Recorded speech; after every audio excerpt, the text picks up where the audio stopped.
শরণখোলায় বেশ কিছুদিন যাবৎ বিষাক্ত সাপের উপদ্রব বেড়েছে। বিশেষ করে ঘূর্ণিঝড় রেমালের পরে পদ্মগোকরা সাপের উৎপাত বেশি দেখা যাচ্ছে। তো ইতিমধ্যেই প্রায় আমরা 10 থেকে 15টি পদ্মগোকরা সাপ রেস্কিউ করেছি। তো আমরা এই মুহূর্তে জানবো ওয়াইল্ড টিমের মাঠ সমন্বয়ক আলম হাওলাদার কাছ থেকে। তো আসলে এই বিশেষ করে বন্যার পরে কেন এই বিষাক্ত সাপের উপদ্রব বেড়েছে সেই সম্পর্কে। তো কেমন আছেন ভাই? জি, আলহামদুলিল্লাহ ভালো আছি। এই ঘূর্ণিঝড় রিমেলের কারণে হচ্ছে গিয়ে যে আমাদের এলাকায় এবং সুন্দরবন সহ সকল এলাকাই হচ্ছে গিয়ে প্লাবিত হয়ে গেছে পানিতে, যার কারণে ওরা হচ্ছে গিয়ে যে উঁচু স্থানগুলো হচ্ছে গিয়ে যে ডুবে গেছে, যার কারণে ওরা বেশি ছোটাছুটি করছে। আর এই কারণেই মানুষের সামনে বেশি পড়তেছে। আর এই মুহূর্তটা, এই সময়টা হচ্ছে গিয়ে যে ওরা ডিম পাড়তেছে, যার কারণে হচ্ছে গিয়ে যে ওরা বেশি মানুষের ঘরে এবং মানুষের ঘরের কাছাকাছি ওরা যাচ্ছে।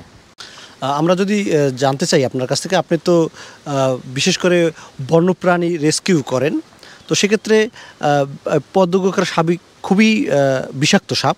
তো এই সাপে যদি কাউকে ছোবল দেয়, বিষ প্রয়োগ করে, সেক্ষেত্রে একটি সুস্থ মানুষ কত টাইম বাঁচতে পারে যদি অ্যান্টিভেনাম না দেয়? এই সাপ হচ্ছে গিয়ে যে যদি মানুষকে আহত করে অথবা কামড় দেয়, তাহলে সেক্ষেত্রে হচ্ছে গিয়ে যে যদি বিষ প্রয়োগ করে, তাহলে সেক্ষেত্রে 2 ঘন্টার ভিতরেই হচ্ছে গিয়ে যে সিমটম এবং হচ্ছে গিয়ে যে তার মারা যাওয়ার আশঙ্কা থাকে। আর সাপে মূলত হচ্ছে গিয়ে যে অনেক সময় হচ্ছে গিয়ে যে বিষ প্রয়োগ করে না, ড্রাই বাইট বলা হয়। এই ড্রাই বাইট করলে হচ্ছে গিয়ে যে এর কিছুই হবে না, কিন্তু সাপে আঘাত করলে সাথে সাথে হচ্ছে গিয়ে মানুষ ভয় পায়। অনেক সময় কারো যদি দুর্বল থাকে, তাহলে সে হার্ট অ্যাটাক করেও মারা যেতে পারে।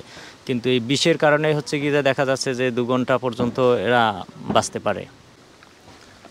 সামনে তো বর্ষাকাল, তো বর্ষাকালে কিন্তু বিশেষ করে বেশি সাপের উপদ্রব দেখা যায় আমাদের এই অঞ্চলে বিশেষ করে।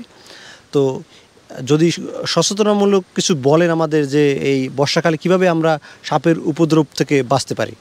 এই বর্ষাকালে হচ্ছে গিয়ে যে আপনার সাপ উঁচু জায়গা হচ্ছে খোঁজার চেষ্টা করে, বিভিন্ন জায়গায় হচ্ছে গিয়ে যে চলাচল করে এবং বেশি চলাচল করে, এবং হচ্ছে গিয়ে যে গড়ের হচ্ছে কোথাও যদি গর্ত থাকে, সেই সমস্ত জায়গাগুলো এরা আশ্রয় নেওয়ার চেষ্টা করে, অথবা বাড়ির হচ্ছে উঁচু জায়গা, এইসব জায়গায় হচ্ছে গিয়ে যে আশ্রয় নেওয়ার চেষ্টা করে। সেক্ষেত্রে হচ্ছে এই ঘরের ভিতরে হচ্ছে গিয়ে যে গর্ত থাকলে সেগুলো বন্ধ করে দিতে হবে, এবং বাড়ির আঙিনা এবং ঘরের আশেপাশে এগুলো সারাক্ষণ পরিষ্কার রাখতে হবে। পরিষ্কার পরিচ্ছন্ন রাখলে সাপ হচ্ছে গিয়ে যে পরিষ্কার এবং আলোযুক্ত জায়গায় হচ্ছে গিয়ে যে ওরা আসে না, এবং হচ্ছে গিয়ে যে ওখান থেকে ওরা দূরে সরে যায়। আর যদি বাড়ির আঙিনা পরিষ্কার না থাকে, তাহলে ওই সমস্ত জায়গায় খুব বেশি আশ্রয় নেয়। তো রাতের বেলায় চলাচলের জন্য আমাদের কোনো নির্দেশনা আছে কিনা এই বর্ষার সময়?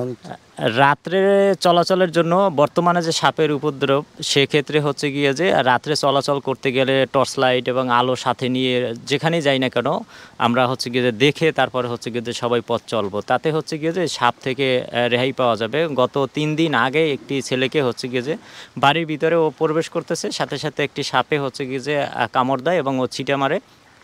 এক পর্যায়ে গিয়ে সাপ দূরে চলে যায়।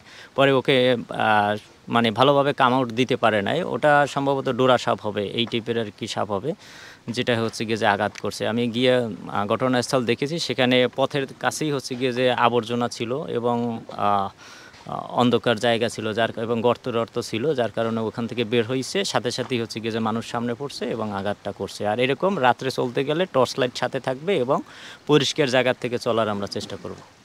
আপনি যেটা বলতে চাচ্ছেন যে অন্তত এই বর্ষার সময়ে বাসার আশেপাশে আঙিনায় যেন আলো জ্বালানো থাকে, সেক্ষেত্রে সাপে আসার সম্ভাবনা খুব কম থাকে নাকি? সাপের আসার সম্ভাবনা খুবই কম থাকে, কারণ আলো জায়গা হচ্ছে গিয়ে যে ওরা পছন্দ করে না। ওরা সবসময় অন্ধকার জায়গা হচ্ছে গিয়ে যে পছন্দ করে, এবং আড়ালে থাকতে, মানুষের আড়ালে থাকতে সাপ পছন্দ করে।